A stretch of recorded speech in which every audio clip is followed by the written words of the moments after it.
અને નાની નાની બાબતોમાં આજે મોતને ઘાટ ઉતારવું એક સામાન્ય વાત થઈ ચૂકી છે। અસામાજિક તત્વો સામે કડક કાર્યવાહી કરવાની માંગ એ ફાટસર ગણપતિ ફાટસર વિસ્તારના જે લોકો છે તે કરી રહ્યા છે। તેના દ્વારા જિલ્લા પોલીસ વડાને આવેદનપત્ર આપી અને કાર્યવાહી કરવાની માંગ કરી છે।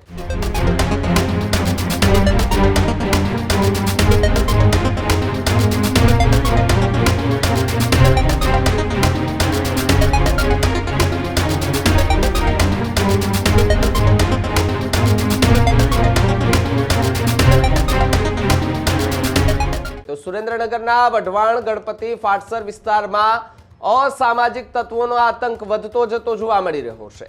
અસામાજિક તત્વો દ્વારા વારંવાર મારામારી અને છરીના હુમલાની ઘટનાઓ જે છે તે બનતી જાય છે। વિસ્તારમાં ભયનું વાતાવરણ સર્જાયો હોવાનો સ્થાનિકોનો આક્ષેપ છે। તો બીજી તરફ વઢવાણ પોલીસમાં વારંવાર જાણ કરવા છતાં કોઈ કાર્યવાહી ન કર્યાનો દાવો કરાઈ રહ્યો છે। ફરિયાદો હોવા છતાં આરોપીઓ ખુલ્લેઆમ ફરતા હોવાનો આરોપ છે, ત્યારે પોલીસ દ્વારા નક્કર પગલાં લેવામાં ન આવ્યા હોવાનો પણ દાવો જે છે તે સ્થાનિકોએ કર્યો છે। ગણપતિ ફાટસર વિસ્તારના નાગરિકોએ એકત્રિત થઈ અને પછી રજૂઆત કરી। જિલ્લા પોલીસ વડાને લેખિત અને મૌખિક રજૂઆત કરી અને ત્યાં લેખિત અરજી સોંપવામાં આવી। સામાજિક તત્વો સામે કડક કાર્યવાહી કરવાની માંગ એ ફાટસર ગણપતિ ફાટસર વિસ્તારના જે લોકો છે તે કરી રહ્યા છે। વિસ્તારમાં શાંતિ અને સલામતી જાળવવા તાત્કાલિક પગલાં લેવા માટે સ્થાનિક લોકો અપીલ કરતા જોવા મળી રહ્યા છે। સુરેન્દ્રનગરની વાત કરીએ તો સુરેન્દ્રનગરમાં ઘણા લાંબા સમયથી જોઈએ છે કે ક્રાઇમનો રેશિયો ખૂબ વધતો જાય છે। અસામાજિક તત્વો એટલા બેફામ બનતા જોવા મળી રહ્યા છે કે ન તો એને કાયદાનો ડર છે, ન તો એને કાનૂનનો ડર છે, ન તો એને પોલીસનો ડર છે, ન તો એને ખાખીનો ડર છે। પોલીસની ગાડીઓ પેટ્રોલિંગ કરતી હોય છે છતાં પણ આ રીતે બેફામ અસામાજિક તત્વો એ સુરેન્દ્રનગરના અલગ અલગ વિસ્તારોમાં રખડતા હોય છે।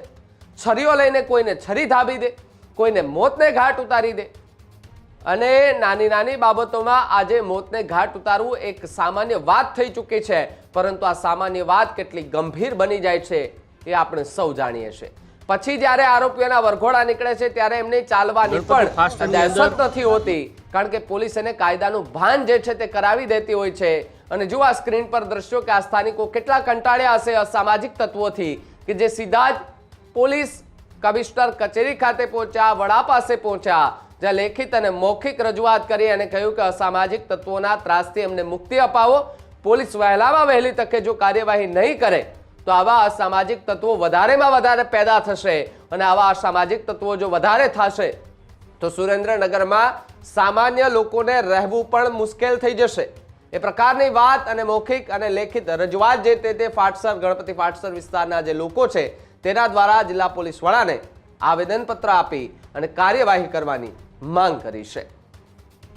ગણપતિ ફાટસરની અંદર અત્યારે છેલ્લા 1 વર્ષની અંદર દૂષણનો જે પ્રચાર વધી રહ્યો છે ત્યારે આ વિસ્તારની અંદર એક પોલીસ ચોકી ઊભી કરવામાં આવે, ત્યાં પોલીસના પોઈન્ટ રાત્રે પણ મૂકવામાં આવે અને ખાસ કરીને ગણપત દાદાનું મોટું જબરું જે ગણપતિ ફાટસરમાં મંદિર આવેલું છે ત્યાં પણ સુરેન્દ્રનગરમાં હજારો દર મંગળવારે લોકો આવતા હોય છે। માતા બહેનોની સુરક્ષા પણ આપણા માટે જરૂરી છે।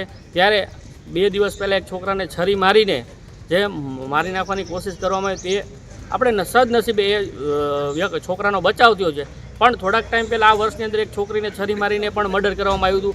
આવી અવારનવાર જે અસામાજિક તત્વો દ્વારા જે ઘટનાઓ ઘટતી રહી છે તો આવા અસામાજિક તત્વોને જે ગુનાહિત કૃત્ય હોય તેને તાત્કાલિક ધરપકડ કરી અને કદાચ પાસા થતા હોય તો પાસા જે તે કાયદેસરની કાર્યવાહી અને આવા વિસ્તારની અંદર એક શાંતિનો જે માહોલ છે એને ડખોડવાનો જે પ્રયત્ન કરવામાં આવે છે આવું ના થવું જોઈએ।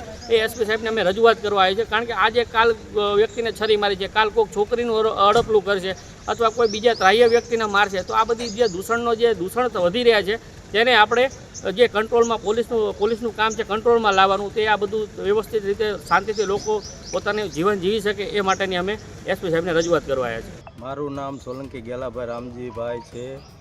હું ગણપતિ ફાટસર વઢવાણમાં રહું છું। ઘણા સમયથી પ્રથમ રમેશભાઈ પારગી જોરાનગરમાં રહે છે। ગણપતિ ફાટસરમાં અવારનવાર 15 દિવસે 20 દિવસે એકાદાના છરીના ઘા મારી અને જતો રહે છે। ઘણા બધા એની ઉપર ગુનાઓ છે છતાંય પોલીસ કોઈ ધ્યાન આપતું નથી। હાલમાં અત્યારે એના વોરંટ પણ ઘણા બધા 307ના ગુનાના વોરંટ પણ ચાલુ છે ધરપકડના. પોલીસ પકડતી નથી અને બહાર ફરે છે. અમારા એરિયામાં આવી ગમે ત્યારે, ગમે રાતે, સવારે, બપોરે ગમે ત્યારે આવી અને ગમે એને હળી કરીને વહી જાય છે. બરાબર. તો તમે ક્યાં શું માંગ છે તમારી? અમારી માંગ છે અમને આનો ન્યાય મળવો જોઈએ. મારા છોકરાના 29 તારીખે 8:30 થી 9 વચ્ચે મારા છોકરાને છરી મારી અને હુમલો કરેલ છે. મારો છોકરો માંડ બચી ગયો છે. નકે આનો જવાબદાર કોણ થાત? વઢવાણ પોલીસને તમે જાણ કરી? વઢવાણ પોલીસને મેં જાણ કરી, એમએસએલ દાખલ કરી છે, પણ હજી સુધી ભાઈ પકડાણો નથી અને કોઈ પકડતા પણ નથી. હાલમાં આજુબાજુ રખડે છે, ફરે છે, અમે જોઈ છીએ. બરાબર. તમને શું લાગે વઢવાણ પોલીસ તપાસ? હજી સુધી કાંઈ કોઈનો ફોન આવ્યો નથી મારી ઉપર, કંઈને પકડો તેવું.